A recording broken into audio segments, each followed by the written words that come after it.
ಈಗ ಆಲ್ರೆಡಿ ಒಬ್ಬ ಮಗ ಫಾರಿನ್ಗೆ ಹೋಗಿದ್ದಾನೆ, ನೀನು ಪ್ರೀತಿ ಪಾತ್ರ ಮಗ ಇಲ್ಲೇ ಇರು ಅಂದಾಗ ಇವರು ದುಡ್ಡು ಹೊಂದಿಸ್ಲಿಕ್ಕೆ ಇಸ್ಪೀಟ್ ಆಡ್ತಾರಂತೆ, ಕಾಲಲ್ಲೆಲ್ಲ ಈ ಇದನ್ನ ಕಾರ್ಡ್ಗಳನ್ನ ಇಟ್ಕೊಂಡು. ಸೊ ಇದು ವಾಮ ಮಾರ್ಗದಲ್ಲಿ ಇಸ್ಪೀಟಾಡಿ ದುಡ್ಡು ಕಲೆಕ್ಟ್ ಮಾಡ್ಕೋತಾರೆ ಓದಲಿಕ್ಕೆ. ಆಮೇಲೆ ಹಡಗನ ಟಿಕೆಟ್ ಎಲ್ಲ ಬುಕ್ ಮಾಡಿ ಮತ್ತೆ ಎಲ್ಲಿ ಇಸ್ಪೀಟ್ ಆಡ್ತಿದ್ರು ಅಲ್ಲಿ ಹೋಗ್ತಾರಂತೆ. ನಾನು ಓದಬೇಕಿತ್ತು, ಮನೇಲಿ ನಮ್ಮ ತಂದೆಯವರು ಬೇರೆ ದೇಶಕ್ಕೆ ಹೋಗಬೇಡ ಅಂತ ಕೇಳ್ಕೊಳ್ತಿದ್ರು. ಆ ಕಾರಣಕ್ಕೆ ನಾನು ಬೇರೆ ಅಡ್ಡದಾರಿ ಹಿಡಿದೆ.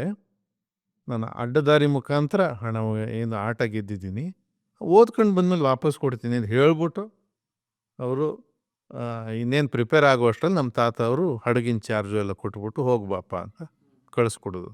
ಓಕೆ. ಸೊ ಹಾಗಾಗಿ ಇವರು ಒಂದು ಕಾನ್ಸ್ಟಿಟ್ಯೂಷನಲ್ ಲಾ ಆಮೇಲೆ ಇಂಟರ್ನ್ಯಾಷನಲ್ ಲಾ ಸ್ಟಡೀಸ್ ಎಲ್ಲ ಹೊರದೇಶದಲ್ಲಿ ಆಗತ್ತೆ. ಹೌದು, ನೆದರ್ಲ್ಯಾಂಡ್ಸಿನ Hague academy of international law and international ರಿಲೇಷನ್ಸಲ್ಲಿ ಅವರು ಉನ್ನತ ವ್ಯಾಸಂಗ ಮಾಡ್ತಾರೆ. ಆಮೇಲೆ ಫ್ರಾನ್ಸು ಮತ್ತು ಜರ್ಮನಿಯ ಸಾರ್ ವಿಶ್ವವಿದ್ಯಾನಿಲಯದಲ್ಲಿ ಡಾಕ್ಟರೇಟ್ ಮಾಡ್ತಾರೆ.